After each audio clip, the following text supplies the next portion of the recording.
The following is an audio recording of a presentation entitled Benefits by Ray Perry, DHSS Benefits Officer. Good afternoon. My name is Ray Perry. As been said by Philip, I am a Benefits Officer for KCC Social Services. I've been doing the job for 35 years, and after that 35 years I realised that it's not a sexy subject. And if you combine this with the fact that I'm a football referee as well, it's a minor miracle I've got any friends whatsoever.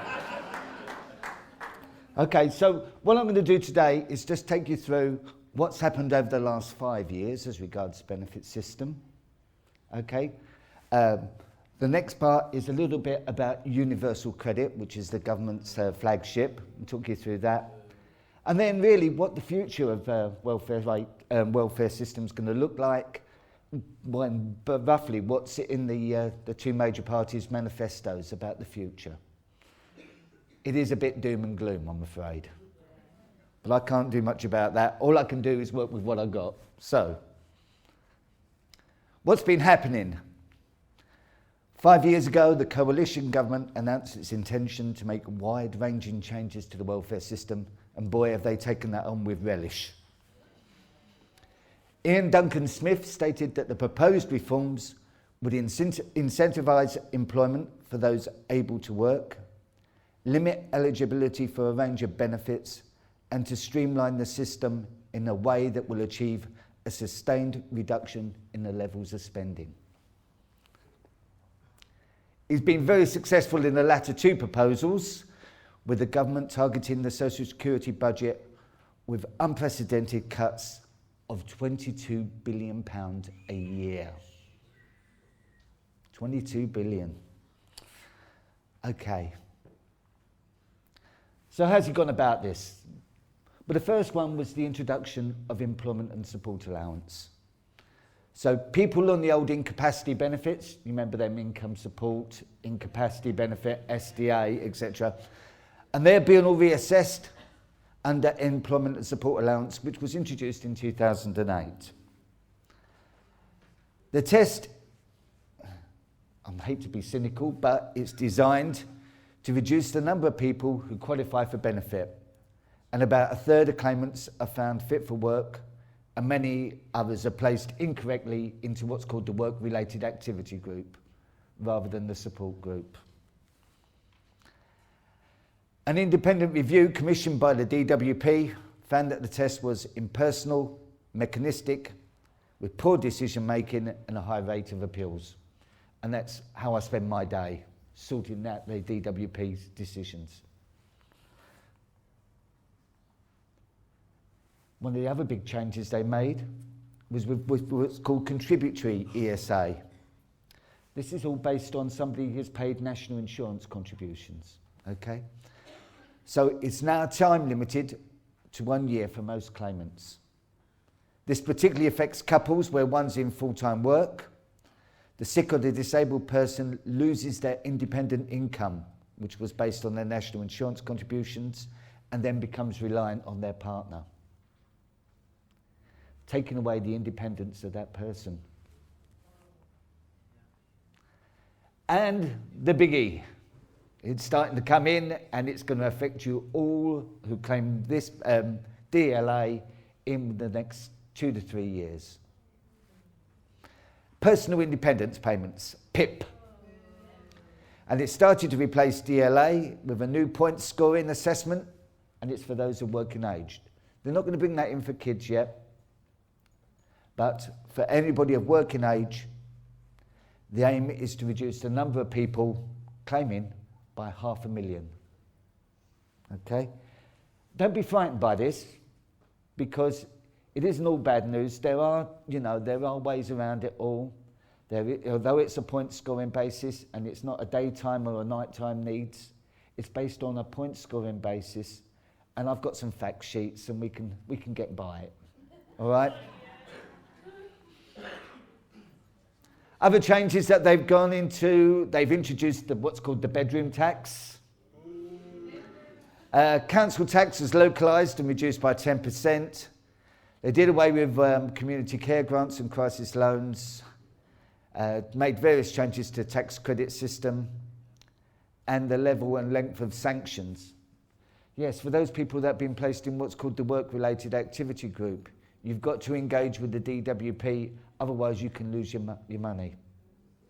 And this has had great effect on a lot of clients that I work with. Universal credit. This was Ian Duncan Smith's great idea. This is the future. This is the government's flagship reform. Unfortunately, the introduction of universal credit has only made a limited appearance, and that's with single job seekers, and only then in selected part of the country. Press reports state that the introduction of universal credit has been plagued with IT problems, because it's a combining of the benefit system and the tax credit system, plus housing benefit. It's going to be tough.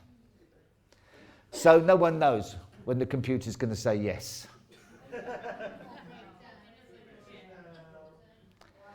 Let's have a look at some of the main things about universal credit. So it's going to replace income-related job seekers allowance, income-related ESA, housing benefit, working tax credits, child tax credits, and income support. So it's going to combine all of them into one benefit. It's got to be applied for online, and it won't be paid fortnightly, it will be paid monthly. And it's going to be paid to those in or out of work. Claimants will be required to accept what's called a claimant's commitment.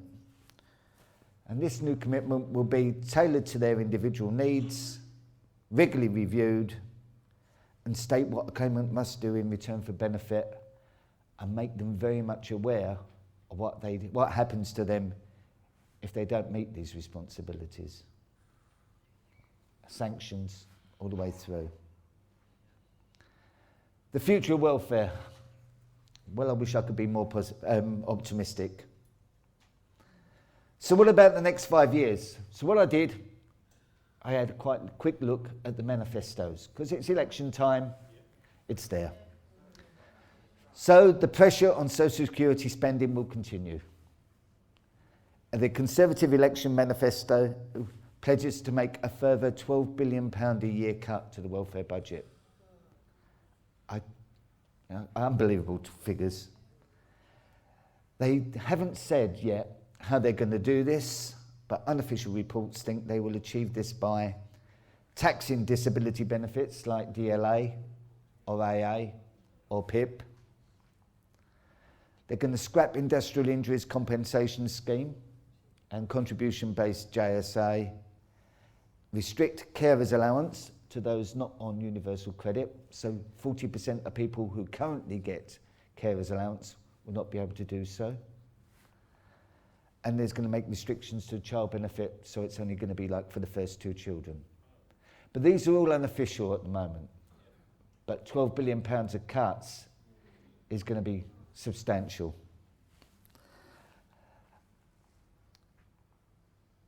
Well, those who were looking for comfort in the Labour Party manifesto won't find it.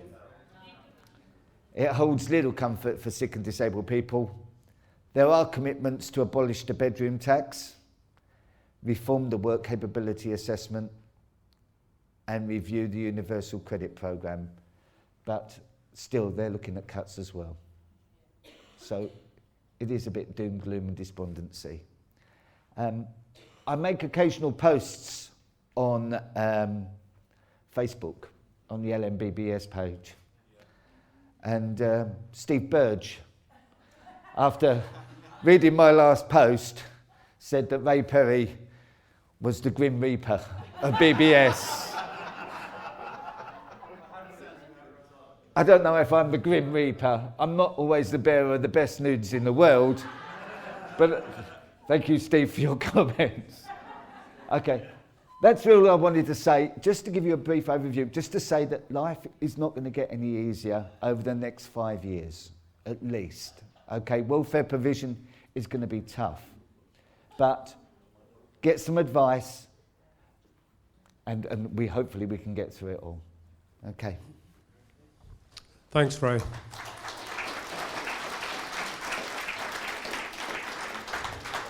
Ray will obviously be around later, but have we got one or two burning questions? Very important questions, otherwise they can wait. Okay, one question back there. You mentioned fact sheets, Ray. Where are they to be found? At the moment, in the universal credit world, they're mainly around Manchester. They are doing a full rollout programme around Sutton in Surrey, believe it or not. No, sorry, I meant your fact sheet. My fact sheets, I've got them. I can put them online. I've also got some with me. So it's mainly about PIP and how you do the point scoring and how that's worked out. Okay. Anyway, Ray, you're the smartest Grim Reaper I've seen today, so thank you.